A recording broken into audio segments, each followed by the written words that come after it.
Tomorrow at the Estadio de la Cartuja in Sevilla, Barcelona and Real Madrid will be facing off for a chance to win this year's Copa del Rey. And in today's video, I'm going to be previewing the match. As you guys know, I don't really do match previews unless it's a huge game, a big game, and tomorrow's game is as big as it comes. To put it into perspective for your fucked up brains, if tomorrow's game was a male porn star, it would be J-Mac, it'd be OG Mudbone, it'd be Mandingo, I don't know. Pick your favorite male porn star. Tomorrow's game is the equivalent of that. I don't know actually if you have a favorite male porn star, but if you do, congrats. But anyway, today I'm gonna give you guys, there's nobody else in my room, I don't know who he is. I'm gonna give you guys, maybe Mandingo's in my room, no, I'm kidding. I'm gonna be giving you guys my score prediction. I'm gonna be giving you guys my keys to the game. We're gonna be predicting the game. You guys know how this shit works. We're gonna be predicting the game, and you guys can let me know your thoughts in the comment section down below. But yeah, bro, let's get into this. We've talked about porn stars and all this shit. It's a bunch of bullshit. Let's actually get into the game now in the preview. As a Barca fan, I'd be lying to you guys if I said I wasn't nervous for the game tomorrow. Not because I fear Madrid as a team. I actually think they've been quite shit this season. But because with Madrid, even when they're bad, you still have to have a healthy respect for that team. Because their coach, even though he's probably going to get fired at the end of the season, that's still Carlo Ancelotti, and you have to respect his presence on the touchline. And that team, that's still a really, really good team. And also, man, it's hard to beat a team 3 times. It's hard to beat a rival, 3 times in one season. Madrid did it to us last year, but that's an anomaly. Even when Barca are good and Madrid are bad, or the opposite, Madrid are good and Barca are bad, you rarely see one team beating the other one 3 times. So again, I'm nervous because of that, because the law of averages would say tomorrow Madrid win. But that's not really how football works. And I think Barca are the better team and have been throughout the whole season. And I think coming into this game, Barca are the more confident team, and just like, actually, I don't want to say the healthier team. Both teams are dealing with some injuries, but I think Barca are just the better team. I honestly just think Barca are the better team, and they've proved it throughout the whole year. Now, this game, funny enough to me, is actually more important for Real Madrid. Let me explain to you why. Barca still have a chance to win La Liga. I believe Barca is still going to win La Liga, and they're still in the UCL semifinal. Real Madrid, bro, this is basically all they have left to play for. This is their last chance to win a trophy, in my opinion. I don't think Barca are going to choke La Liga away. And of course, Madrid are no longer in the UCL after getting knocked out by Arsenal. So you're going up against your biggest rivals, a team that's embarrassed you twice already this season, in a cup final, your last chance to win a trophy. They're going to come out with guns blazing, giving it everything they have. So that scares me, because I think while Barca do need this trophy to win the treble, even if Barca lose tomorrow, it can still be a successful season overall. Now, I would fucking be pissed if Barca win the Champions League and the La Liga, and they lose the Copa del Rey, because I remember back in 2010, 2011, when Barca won La Liga and won the UCL, but we lost that fucking final to Madrid in the Mestalla. I was pissed, bro, because we were this close to winning a treble, and that would have been the second treble under Pep. And if Hansi Flick misses out on a treble in his first season because he loses to Real Madrid in the Copa del Rey final, I'll be pissed. But again, even if Barca lose tomorrow, it can still be a successful season overall. If Madrid lose tomorrow, it's one of the worst seasons they've had in recent history. Madrid don't really go trophyless like that. So I actually think, funny enough, this game tomorrow is more important for Real Madrid, even though Barca is the team that's going for the treble. So that's maybe a benefit to Madrid, but again, the pressure might get to them. Maybe they feel so much pressure coming into this game that they might crumble under it. So again, I think that kind of plays into Madrid's favor a little bit, the fact that they need this game a lot, but I also think it helps Barca, because they're going to come into this game knowing even if we lose tomorrow, we can still win the UCL and win La Liga and have a successful season overall. But coming into this game, bro, like I said, I think Barca are coming into this game not at their best form of the season. It's not the same as it was when Barca in the Clásico in October, when Barca beat Real Madrid 4-0 in the Bernabeu. But they're coming into this game, bro, having lost 1 game in 2025. They're in the UCL semifinal. Confidence is high for Barcelona, okay? Yes, the last 2 league games, they've only won by 1-0 against Leganés and against Mallorca. But, I mean, Barca are still, in my opinion, the best team in Europe. But Madrid are coming into this game, sorry, I had to burp, with not a lot of confidence. They obviously beat Getafe yesterday, 2 days ago, in that game, obviously away from home, 1-0. But they're out of the UCL. I mean, morale is low for Real Madrid. I think morale is really, really low for Real Madrid. Ancelotti's talking shit about Endrick. They're talking about replacements for Ancelotti. I just think overall morale for Madrid is low, and I think Barca have more confidence coming into this game. But this game, I mean, we have to talk, because morale is one thing and confidence is like, morale and confidence are nice, but at the end of the day, you gotta do it on the pitch. Okay, football is about doing it on the pitch. Okay, you can have all the confidence in the world, and you go into a game and you lose, and that shit doesn't matter, right? So we gotta talk about on the pitch. And the biggest thing for both of these teams is injuries. Barca are gonna be without Balde and Lewandowski. Two guys that, if you remember the two El Clásicos this season, they've been key in both El Clásicos. In the first El Clásico, Lewandowski scored a double, and it should have been a hat-trick. And one of those goals was actually assisted by Alejandro Valde. That header that Lewandowski scored, I think, in the second half. Yeah, every goal was scored in the second half. That second goal that Lewandowski scored in that game, or the first goal, actually, I don't know. Whatever. One of the goals that Lewandowski scored was a cross from Valde. Valde was amazing in that game. And in the second El Clásico, Valde scored a goal, Lewandowski scored a goal and had an assist. So, in the two El Clásicos this season, the two guys that Barca are going to be missing have been pivotal. And I don't see a way that Barca replace Alejandro Valde. I'm not as worried about Lewandowski, but I'm worried about Valde. Because when I think about this lineup tomorrow, I'm thinking about, obviously, Szczesny in goal for Barca. I'm thinking of Koundé right back. I'm thinking of Íñigo and Cubarsí center back. And then I'm thinking of Gerard Martín at left back. But I would honestly play Hector Ford.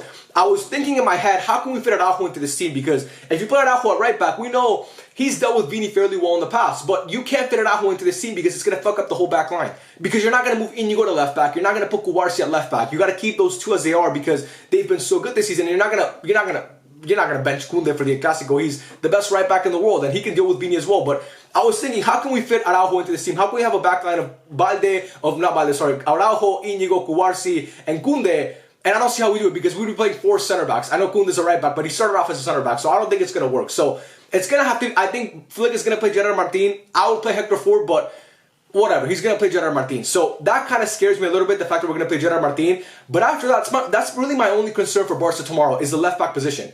I'm confident in the midfield. I'm confident in Frenkie de Jong. I'm confident in Pedri, and I'm confident in whoever Hansi Flick plays in front of them. Whether it's Olmo, whether it's Fermin, whether it's Gavi, whoever he wants to play. I would play Dani Olmo as the cam because I think Olmo has been great this season when he's played, and I think he deserves to start. I would play Olmo as the cam, and then obviously left wing you go Rafinha. Striker you go with Ferran Torres in my opinion. Of course you're not going to play Pau Victor, and right wing you have Lamine Yamal, who's been amazing in the Clásico this season. Lamine Yamal is not a great finisher in front of goal until he plays against Real Madrid.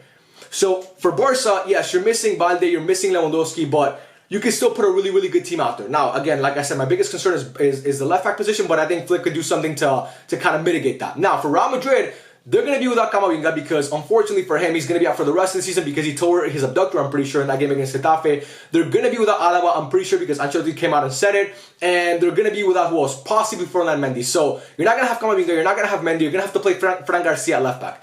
I don't think Fran Garcia is a great player, but he is an actual left back, so you play him there. Now their back line is going to look the same as it has all season. You're probably going to play Fede at right back because you can't trust Lucas Vázquez. I mean, I remember Lucas Vázquez actually last year in that Clásico in the Bernabeu when Real Madrid won 3-2. He looked like prime Cafu in that game. He was so good, but that's a different Lucas Vázquez than you have now. And I think Fede, if you play him at right back, he can do a job. Okay, so I think you're going to play Fede at right back. You're going to have Asensio and Rudiger as the two center backs. And then in the midfield, you'll probably have Tchouaméni. And then I don't even know who you have after that. I mean, you're not going to play Camavinga. Their midfield will be good, but I don't think it's going to be as good as Barca's midfield. I mean, you could play Ceballos if you want. You could play Brahim. Obviously, Bellingham will be there. How did I forget about Jude? Obviously, you're going to have Jude, and then I don't know who they'll play. Maybe they'll play Modric, Brahim. I don't know what Ancelotti's thinking, but it'll be one of those guys. And then the front line, if Mbappe's healthy, I don't know if he's going to play, but I'm pretty sure he will play. You're going to play Mbappe at striker, Rodrigo at right wing, and Vini at left wing. Now, that front line doesn't scare me at all. That front line and that team overall doesn't really scare me. Again, they have quality, but they don't scare me, bro. I saw Mikel Merino tore that back line apart for 2 legs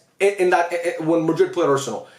And again, I've seen Rafinha be unplayable in both the Clásicos this season. I've seen Lamine Yamal be unplayable in both the Clásicos this season. You guys might think I'm reaching here, but if you go back to that Clásico, the second Clásico under Xavi, that Barca won 4-0 at the Bernabeu, Ferran Torres could have easily had a hat-trick in that game. He only scored 1 goal, but he could have easily had a hat-trick. Now, obviously, that's a different Madrid team. I'm kind of reaching there, like I said, but I have faith in the Shark. I have faith in the Shark to come out and do something against that back line. I don't think Mbappe is going to be good. I don't think Vini's playing the best. I don't think Rodrigo has been great this season. I mean, he's been consistent, but not that great. So, again, for me, both teams have injuries, but I think Barca still have the better squad. I think they have the more confident team. And I just think Barca are... there's a different vibe about this Barca team this season. There's a different vibe about this Barca team, and I believe that they're going to get the win tomorrow. I'm predicting a 3-1 win for Barcelona. Barca haven't really been good at keeping clean sheets this year, so I think Madrid will get 1, but I think Barca win 3-1. I think the goals will come from Rafinha. I think they'll come from Ferran Torres if he starts and Dani Olmo if he starts. If my starting lineup that I predicted is correct, I think this will be the 3 goal scores tomorrow. Olmo, Rafinha, and Ferran.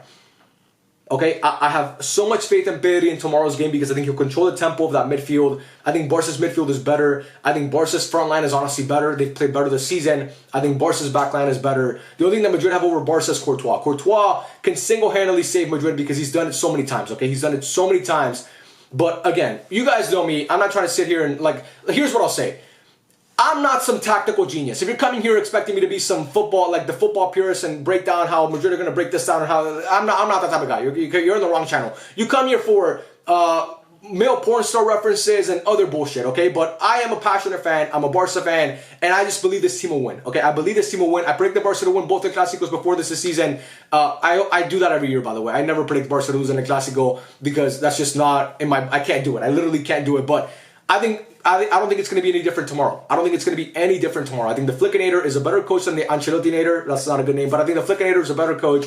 And I think, again, the left back position concerns me, but that back line, man, that back line has been so good this year. I think the high line could be a little bit dangerous at times, but I don't think, I mean, Mbappe, we saw, man, he can't fucking beat that high line. He just can't do it. He's still offside from that game in October. So, I'm excited for this game. Honestly, I'm so excited. I'm nervous, but I'm excited for this game. And yeah, like I said, this is Barca's chance to kind of take one step closer to win the treble. But this is Madrid's last chance to win a trophy this year, so both teams have a lot to play for. We haven't had a Copa del Rey final, I think, since 2014. That game that, oh my God, I keep bringing it. I swear to God, bro, I'm not even joking. You guys think this might be performative. I bring these games up in my head, and I get so angry, like, inside, because I hate seeing Barca lose, especially the Clásico, especially in a cup final. I still, bro, like, as much as I hate Anfield, I think I hate that loss in the Mestalla when Ronaldo scored that winner just as much. Honestly, maybe not as much, but it's close, bro. I hated that game. I hated that game so much. But anyway, one more thing, by the way, that I want to say about this game tomorrow. Can we please, and this is a rant, this people have probably clicked off the video already, but if you stay to this part, here's a little rant that I have.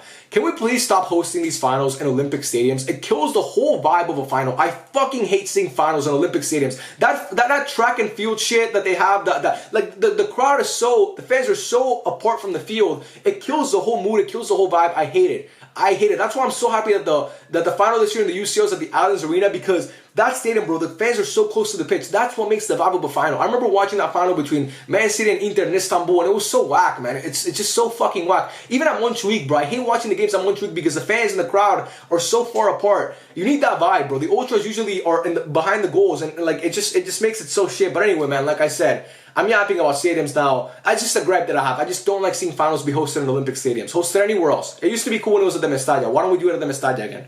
I don't know. But anyway, as I said, Barca are going to win. We'll obviously be here for a match review. Hopefully, I'll be wearing a suit. We have a couple more instances this season where I can wear a suit. Tomorrow, if Barca make the UCL final, I will wear a suit. If Barca win the Clásico in May, I will wear a suit. And if Barca win the UCL, you know we're wearing a suit for that. I might actually do a match review naked if Barca win the UCL. Fuck the suit, I might do it naked. I'll get banned forever. I don't know if that's going to be, I say that, but I don't know if that's going to be really enjoyable for a lot of people, except for some of you creeps out there that, maybe enjoy that. But anyway, Barca are going to win. They're going to win 3-1 with goals from Ferran, Olmo, and Rafinha. I respect Madrid. Obviously, I respect them because they're still a team that you have to have some fear for. Madrid, we've seen this season, they've turned up for some games. I mean, obviously the second leg against City comes to mind. Even the first leg against City, they turned up. Again, City have been shit this season, but they turned up. The second half against Dortmund, remember in the UCL, in the group phase, they turned up for that game. So they've had instances this year where they've actually turned up for matches, but for the most part, man, they haven't been consistently good. I think the loss of Camavinga and not having possibly David Alaba is going to be really, really big for them. I mean, Camavinga is a guy who hasn't had the best 2025, but, he's better at left back than Fran Garcia. And that guy's going to have to deal with Lamine Yamal. And that's one of the toughest tasks, if not the toughest task, in Europe. Fede Valverde is not a natural right back. Of course, Fede is fucking... You can play Fede at goalkeeper and he'd probably be man of the match. But dealing with Rafinha is going to be tough. And I think Ferran combining with Olmo in that middle of the pitch, I think, Olmo playing those triangles, it's going to be tricky for Real Madrid to figure that out. But again, Real Madrid still have a lot of firepower. Maybe Kylian Mbappe comes through and actually has a good game. Maybe Vinicius Jr. I mean, we've seen Vini without Mbappe for these past couple games. He's actually looked better in my opinion. But again, Mbappe's going to play this game. So is he going to look as good? I really don't know. But we'll see. We'll see in this game tomorrow. I'm so hyped, bro. Honestly, these are the type of things that, if people don't watch football, they don't understand what we feel right now. When everybody watching this video is, even if you're not a Barca fan or you're not a Madrid fan, the Clásico is just a different vibe. It's a vibe that you don't get like when you watch Inter and AC Milan. I mean, they played yesterday. Did anybody really talk about that game? No. Even though it's a huge rivalry. Even when Liverpool and Man United play, it's not the same, bro. This game is just different. There's a different vibe to every Clásico.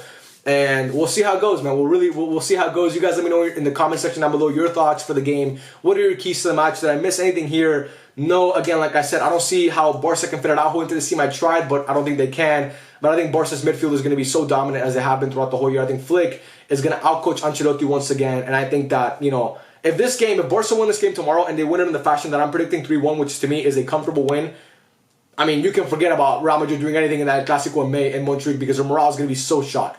Imagine if Barca win tomorrow, as I predict 5-1, that would be 4-9. That would be a 12-2 aggregate score in 3 Clásicos this season. That is ridiculous. But again, the game hasn't happened yet. I'm not Henry Houdini. I cannot see the future. We'll see what happens together. We'll obviously live it together, so we'll see what happens. And yeah, man, I love every single one of you. Let me know your thoughts in the comments section down below, and I'll catch you guys in the next video. Peace out.